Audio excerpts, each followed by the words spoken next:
Tonight I want to talk about the transcendental links of dependent origination. So these links are what happens after suffering. So we all know about dependent origination. We know about how suffering arises through craving, clinging, becoming, birth of action, and so on. But how do you deal with that suffering, and what is the path leading to freedom of mind? What is the path that takes you from suffering to the total cessation of suffering? And so in these links, there are essentially 11 links in the Upanisa Sutta, as it's called. That's Samyutta Nikaya 12.23. And in Anguttara Nikaya 10.1 to 10.5, I believe. There are variations of these links. But in the Upanisa Sutta, it starts out with suffering, dukkha. The first link is suffering. That is to say, the experiences that we have that are unpleasant, experiences which are causing us all kinds of pain in mind and body. So there's physical suffering, there's mental suffering, there's a suffering of change, there's the suffering of existence, and so on and so forth. Now there are two paths leading out of suffering, or leading from suffering. One is further confusion. So that path leads to where the mind says, there must be a way out of the suffering. Maybe if I just continue to indulge in further sensual pleasures, continue to numb the pain with alcohol or drugs or overindulgence in food and sex and all kinds of things. And for a while the pain seems like it's numbed, but then it comes back with full force. And you're right where you started with that suffering. The second path is a search for the way out of that suffering. And so in the suttas it talks about, a person says, who knows a word or two about suffering and the cessation of suffering? And so this invariably leads a person to think about what exactly is going on in their life. Are they happy in their lives? Do they enjoy the things that they're doing? And there is this certain depressive attitude towards life. There's a certain dissatisfaction with life. There must be more to this than just what we do here. And so that leads into the search for something, into the search for some higher meaning, greater meaning, some level of experience that is more potent, more powerful, more satisfying than the temporal things that we experience in this world. There must be a way out of that. And so that is the search. And so you do the search and you find yourself listening to the Dhamma. You find yourself listening about TWIM, or listening about meditation in general, or listening or learning about or reading about the Brahma Viharas and other types of meditation objects. And as you start to learn about it, you decide, okay, I'm going to try it for myself. And so that is what is the beauty of the Dhamma. It is immediately effective and is open to invitation for all to come and see for themselves how it works. It doesn't try to persuade you, doesn't try to make you do something. It just says, this is what is present, this is what is available. See for yourself. And so you accept that invitation and you continue on and say, okay, I want to try for myself. And so the first part of that is actually virtue. Although it's not mentioned in the Upanisa Sutta, it is mentioned in Anguttara Nikaya 10.1, 0.2, 0.3, 0.4, up to 0.5 probably. Where virtue, that is sila, keeping your precepts, is essential to this path. And so we talk about precepts in terms of why and how they're kept. First and foremost, every morning when you get up and you come together and you take the precepts, it is a commitment to follow the precepts. There is great power in the precepts. So if you keep the 5 basic precepts, that is all you need. Everything else that happens on retreat, you can keep the 8 precepts or the 10 precepts. Bhikkhus have to keep 227 precepts, right? And bhikkhunis even more than that, something like over 300. So keeping the 5 basic precepts, why do we do that? It's very simple. It's the golden rule. Do unto others as you would have them do unto you. That's it. You would not want somebody to hurt you. You would not want someone to kill you or your loved ones. You would not want someone to steal from you, take the limelight away from you, take things away from you. You would not want someone to cheat on you, be disloyal to you, or in the pursuit of sensual pleasures, harm you. You would not want someone to lie to you or gossip about you. You would not want someone to be boisterous and rowdy, and rambunctious by being completely intoxicated and disturbing your peace. In the same way, if you do not want that for yourself, make sure you don't do that towards others. That is the practicality, the utility of these precepts. It's not about having a higher moral ground. It's not about being, I am greater than thou, right? Or holier than thou. There is a morality here, but there's no judge looking down and saying, if you don't do this, this is what's going to happen. The judge is your own karma. Not even Yama, the gatekeeper of hell, is going to judge you. All he does is he keeps the records, he looks at the records, reviews, and says, this is your karma. This is what you'll have to deal with. So there is no judge. Your karma is your own judge. So what is the power in keeping the precepts? Well, first and foremost, it starts to bring stability to your mind. It starts to bring tranquility to your mind. It starts to bring a level of clarity to your mind, which is in preparation for meditation. So when we start to keep the precepts, the hindrances in our minds starts to reduce, right? Because each precept, or the breaking of each precept, has a correspondence to one of the 5 hindrances, right? When we kill or harm other living beings, we bring up the hindrance or cultivate the hindrance of ill will. When we take what is not given, we cultivate the hindrance of restlessness. When we indulge in sexual misconduct or sensual misconduct, we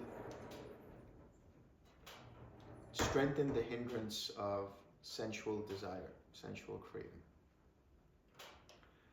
When we use false speech, we cultivate the hindrance of doubt. And then when we indulge in intoxicants, we cultivate the hindrance of sloth and torpor. So when we start to refrain from breaking these precepts, those hindrances start to reduce. But as we start to keep these precepts over time, we start to notice in ourselves a certain kind of change and a certain kind of magnetism and charisma and power that's there in our minds. For example, when we keep the first precept, right, abstaining from killing and harming living beings, what happens? We start to attract the right kind of people in our lives for the purposes in our lives. People want to be around us. People want to know more about us. People want to engage with us. People want to do business or have relationships with us or whatever it might be. We create that sort of an aura when we have maintained keeping that first precept for a long period of time. When we keep the second precept, right? When we don't steal, when we stop taking things that are not ours away from others, more is given to us, right?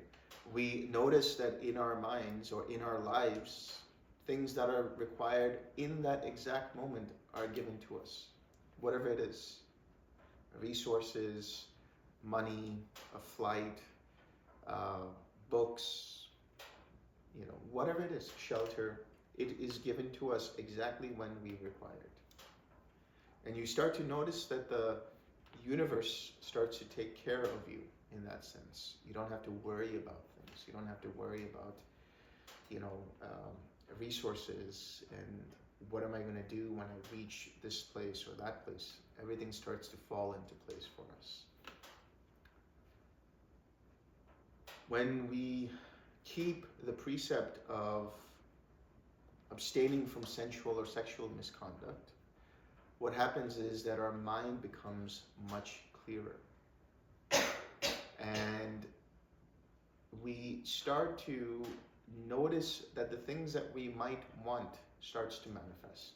So this is very closely related to the second, in the sense that not only are things provided for us or things are given to us whenever we need them, but if there is something that we want, it is also given to us.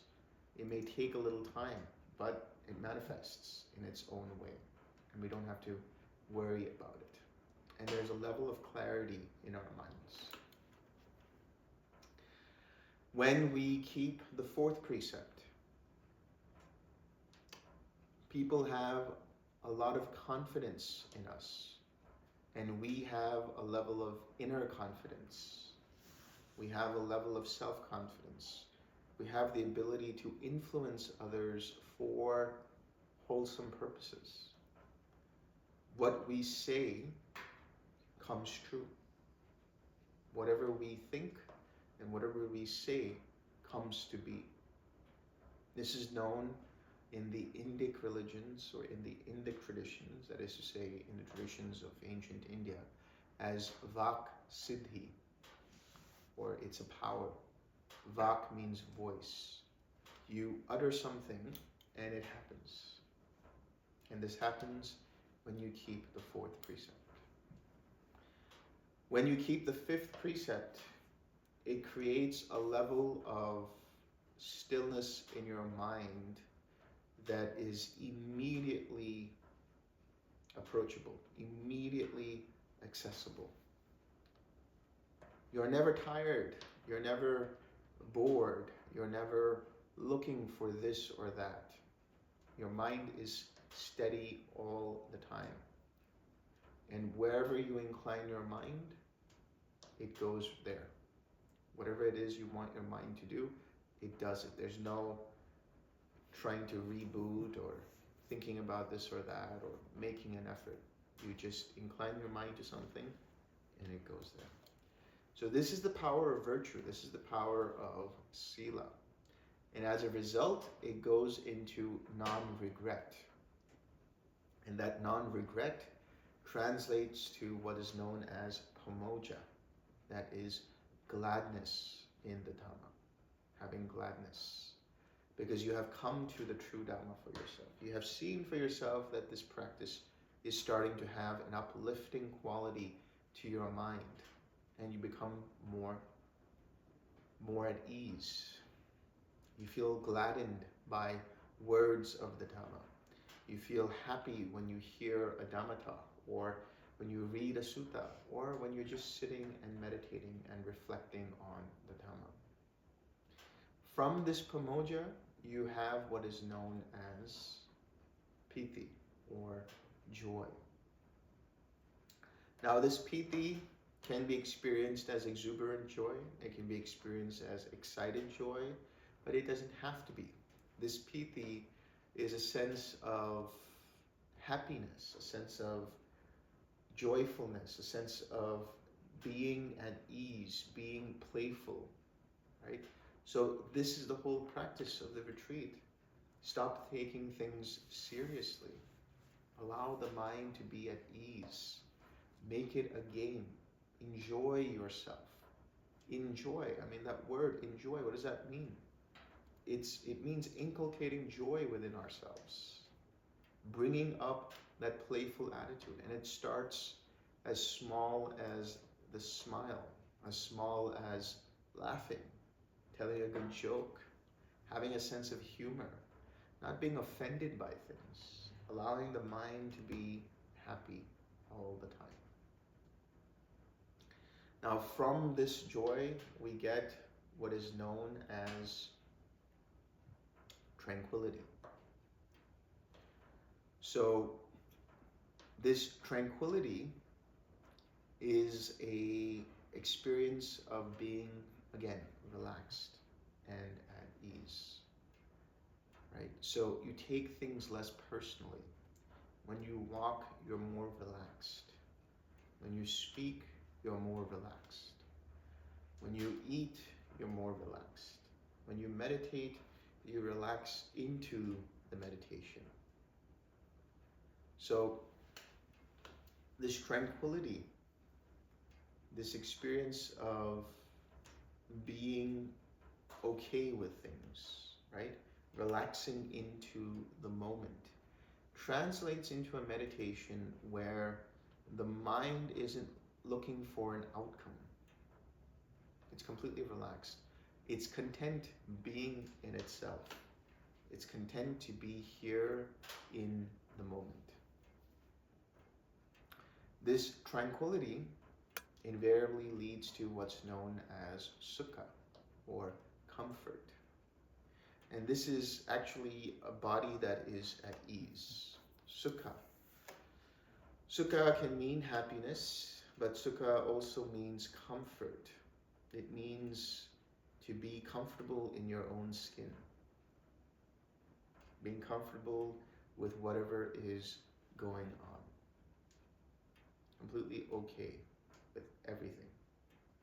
And that's why that it is a big factor of the first and the second jhana, and especially the third jhana.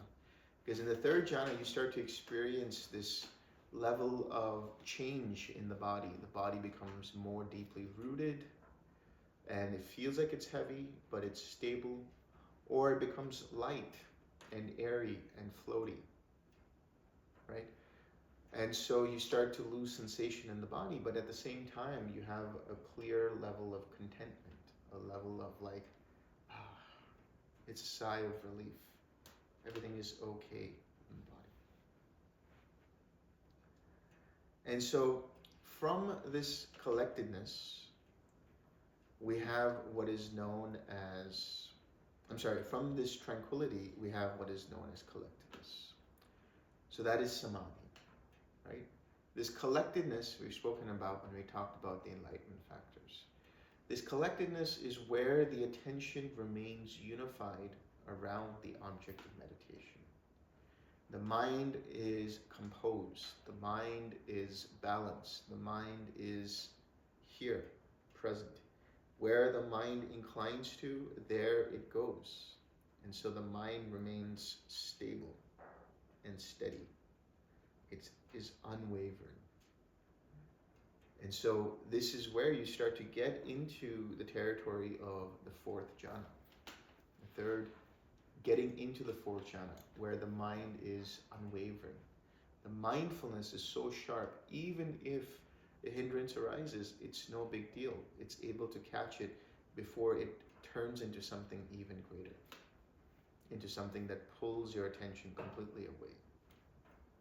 And so this collectedness, using this collectedness, we have what is known as Yata Bhuta Jnana Dasana. So Yata Bhuta means reality. Yata Bhuta means things as they are. And Jnana means knowledge. Dasana means vision. So it is the knowledge and vision of things as they actually are. So that means, or is a fancy way of saying, equanimity. Like I said yesterday, don't worry about what the equanimity feels like. Understand the quality of your mind in terms of, is it getting pulled in a certain direction? Or if a distraction arises, it's just aware, okay, here is a distraction, and it's able to let that go. The ability to see things as they actually are, right? Okay, this is what's going on right now. The mind is collected, all right, doesn't celebrate it so much. The mind is distracted, doesn't get so distraught about it. The mind is in a space of neutrality, doesn't identify with it.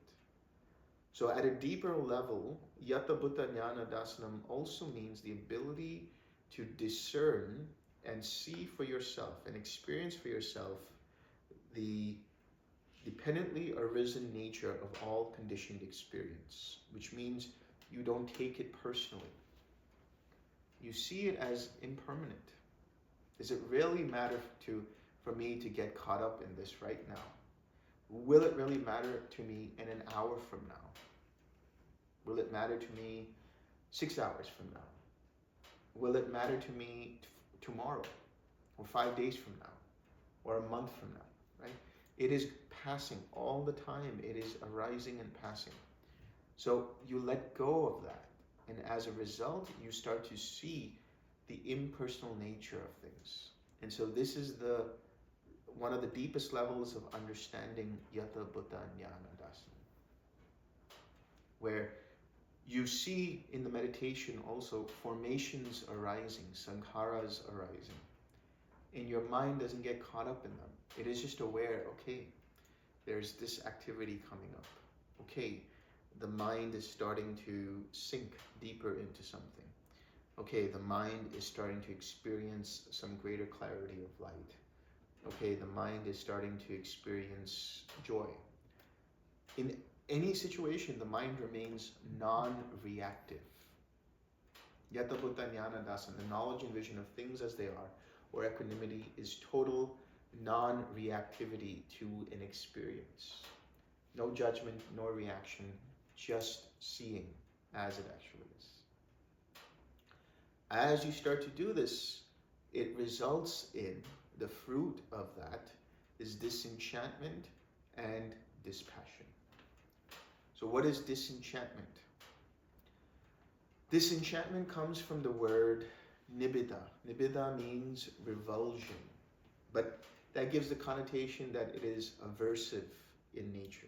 But really, disenchantment is when you've had your fill, when you've had enough, right? Your mind has had enough of the formations coming up. Your mind has had enough of going down these rabbit holes of trying to figure out what's going on. Your mind has had enough of all kinds of perceptions arising and passing away. And so, because of that, it becomes tired of it. Where you experience this first and foremost is in life. And that is also another level of samvega. You become disenchanted with the world. You say, there's got to be more to this life. There's got to be more to just doing what I'm doing, more to me than just my job and my career and my relationships and all of these things. There's got to be something else. And that is what starts the whole path in the Upanisa Sutta, or in these links of transcendental dependent origination.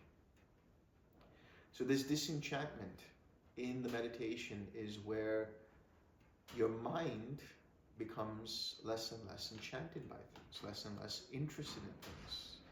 That is why I say, if your mind is in quiet mind, if your mind is in neither perception nor non-perception, and your mind starts to experience different kinds of formations coming up, and you notice your mind starting to get distracted by that, or you notice your mind starting to wanting to do something with it, you start to notice your mind enchanted by it, then you take one step back.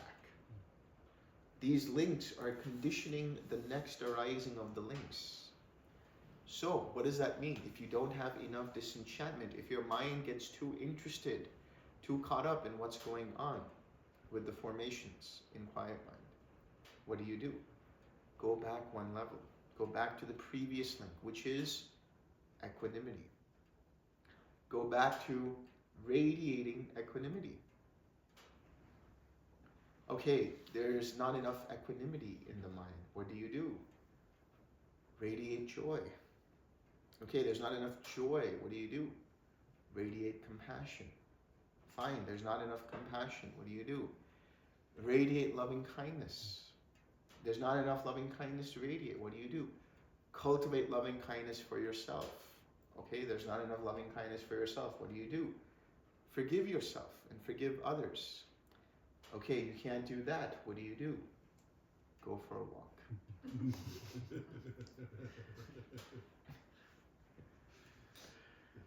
Right? So the answers are given to you through your practice. You have the tool set. You have all of the different kinds of mechanisms and tools and practices to deal with different kinds of situations. You just have to be able to discern what is required for that moment. And all that means is having that sati sampajanya. Coming back to the present, waiting and seeing what is required in this moment. What is it that I have to let go?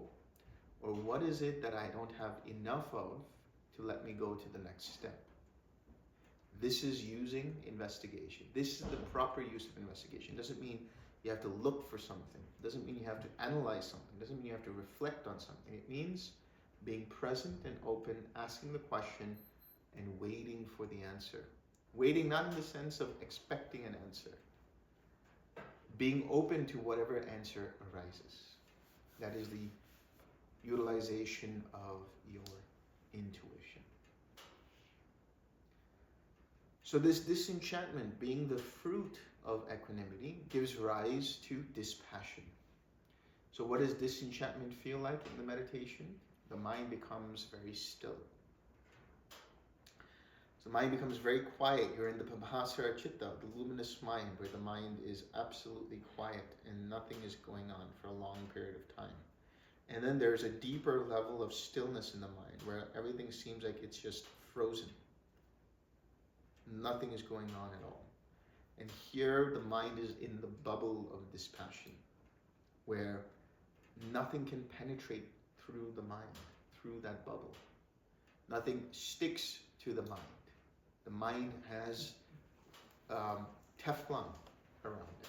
Whatever comes towards it, it just slides on by, without the mind engaging with it. There's no engagement with whatever is going on. The mind remains totally introverted, right? It folds in on itself completely and takes itself as the refuge. So here in this dispassion, eventually what happens? The mind starts to get into the signless, and the mind doesn't look for anything as an object. Is content with just being aware, but not aware of anything in particular, not even being aware of nothing. Just pure awareness. And then from that dispassion, you enter into vimutti.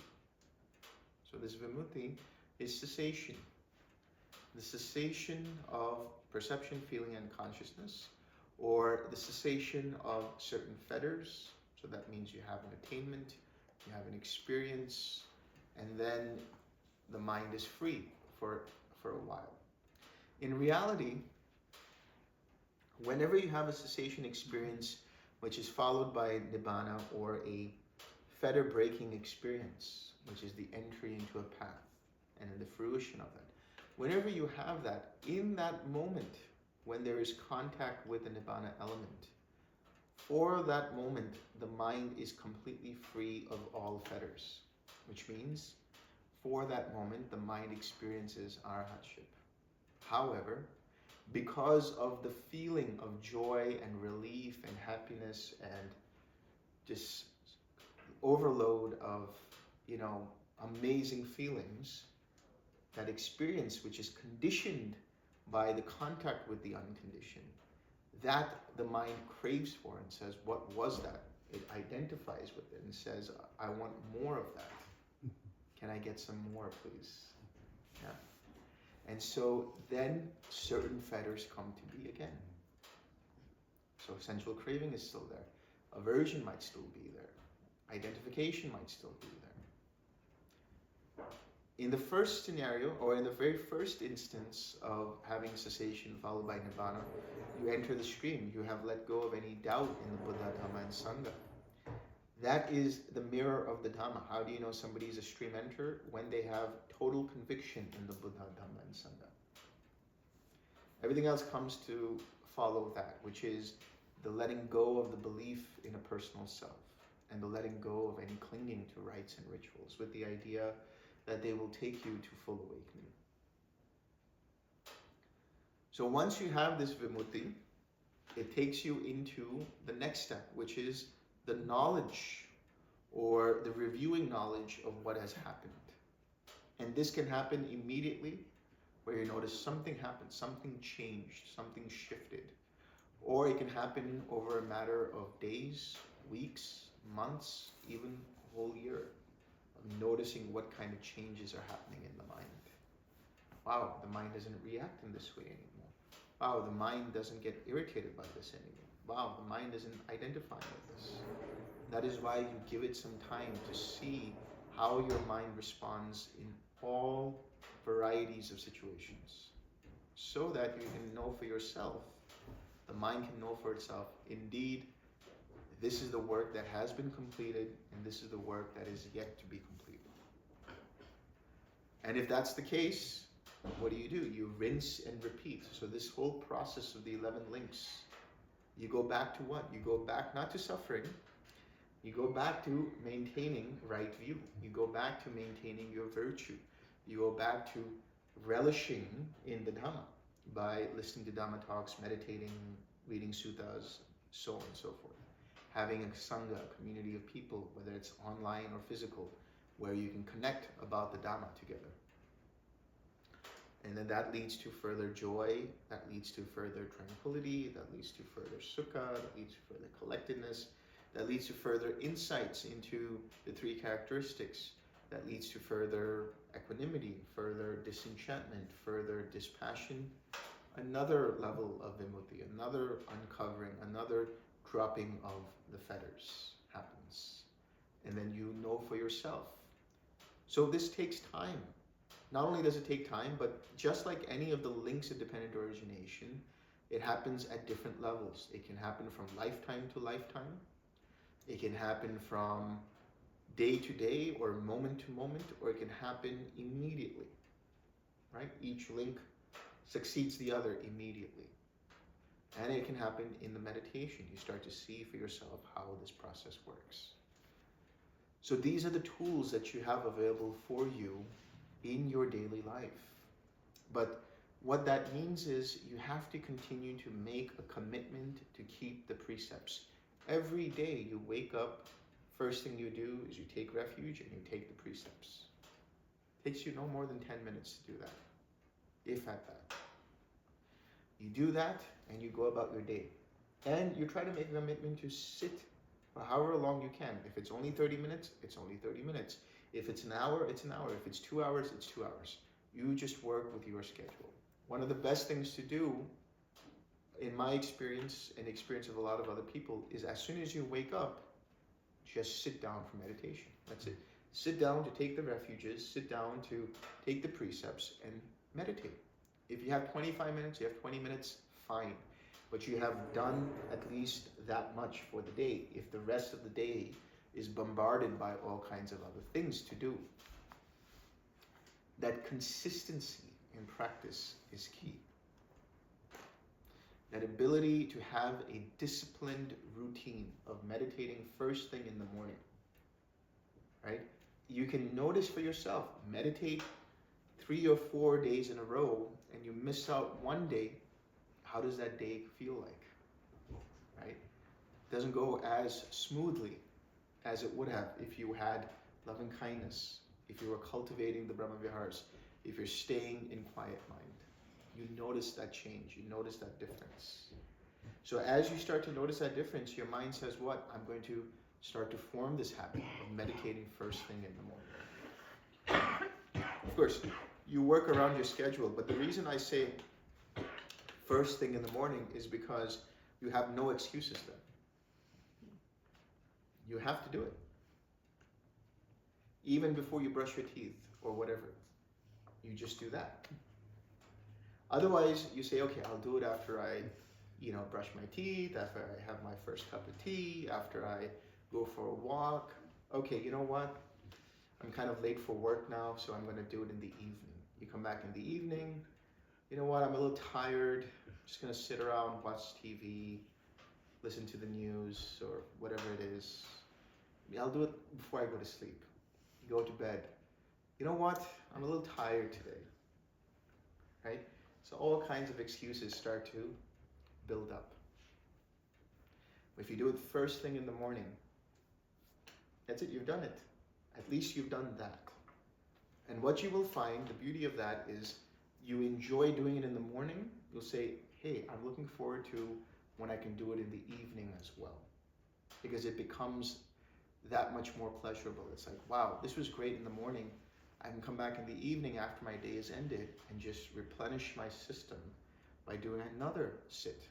Maybe for half an hour, maybe for an hour, whatever seems to work. And then always try to see if you can find some days where you can be on retreat mode, right?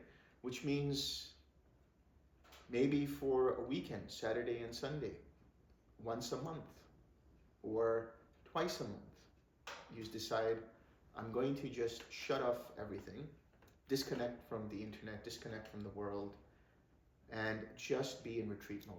Maybe I'll listen to a couple Dhamma talks, I'll read a couple suttas. But most importantly, I will dedicate 3, 4, 5, 6 hours of the day where I can do some real long sits for myself. And what does that do?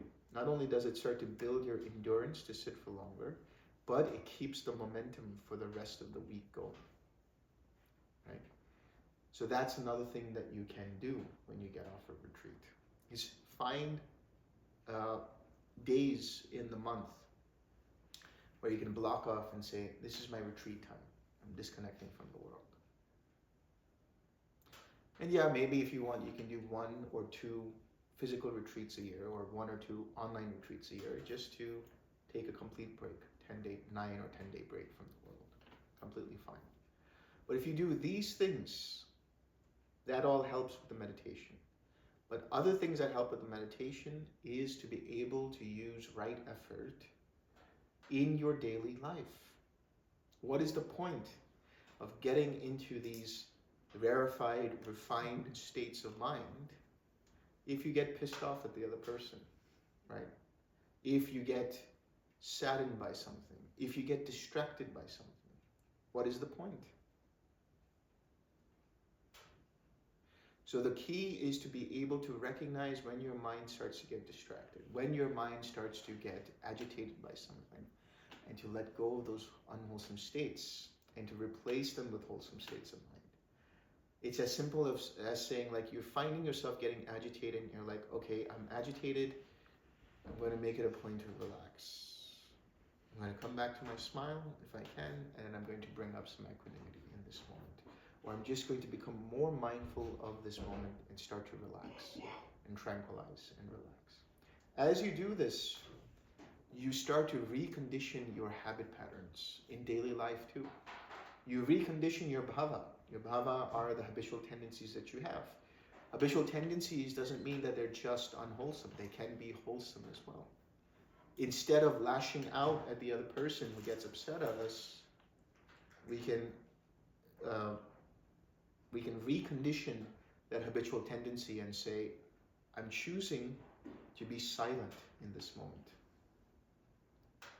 And you know what that does? It starts to disarm the other person. It starts to make the other person be like, oh, I'm not getting the reaction that I usually get whenever I get upset by someone. You know, if I'm upset, I'm thinking about what my next mode of attack will be towards that person with my words. But if this person is not reciprocating that, is not matching my energy, how do I deal with this? So if you are in silence and you don't react, that person starts to calm down. You're like, wait, what happened? Okay, maybe I'm overreacting here. Maybe I shouldn't have shouted at them. And then now the person starts to get a little bit more rational, right? And then you have time to respond with compassion, with wisdom, with intuition, and being able to use the right speech that is appropriate for that situation, or act in accordance with right action in that situation. So this is the practice. This is a lifelong practice. It's a lifestyle. The Eightfold Path is a lifestyle, and what you're doing every time you do this process, whether you know it or not, you are following the links of transcendental dependent origination, and you are following the Eightfold Path. Every time you choose to let go, if there's one thing to take away from this retreat, is to be able to let go into the moment, right? Let go of our preconceptions of what should be or what has to be.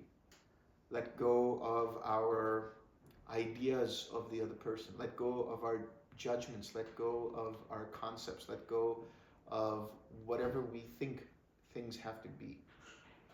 And being open to the moment, open to the experience, and not taking ownership of it, not identifying with it, not saying this is me, mine, or myself. Right? So that is the only thing you can take away. If that is the only thing you can take away, then that will be beautiful for you for the rest of your life. If you can just do this, that is being open to the moment and letting go of my reactivities, letting go of my preconceptions, and allowing intuition to come up.